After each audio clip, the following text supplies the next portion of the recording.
Welcome back to Aarti's logical world, जहां कानून मिलता है लॉजिक से। Today we are starting right from the foundation of the Indian constitution, article 1 to 4. These articles form the very identity and the structure of the Indian Constitution. Part 1, the union and it's territory. ये भारत की पहचान और उसकी सीमाओं की कानूनी रूपरेखा तय करता है। आइए एक एक करके समझते हैं लॉजिक के साथ। Article 1 declares India that is Bharat shall be a union of state. इसका मतलब है कि भारत एक अखंड राष्ट्र है और ये राज्यों को अलग होने का कोई अधिकार नहीं देता है। This means India is not a federation of states like the USA. It also lists the territories of India, the state, union territory and any acquired territories.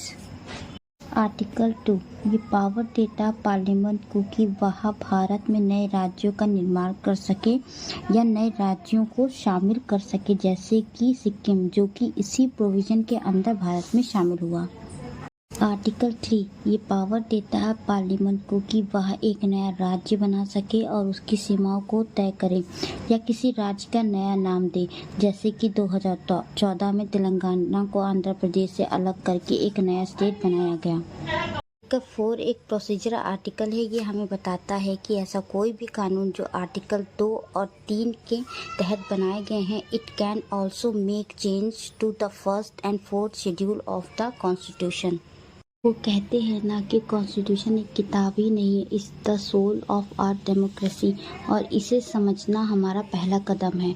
So stick with me on आर्टिलॉजिकल world as the we decode every part of it, one article at a time. If you found this video helpful, do like, share it with your friends and subscribe to the channel, because law does not have to be complicated, it just need to be logical.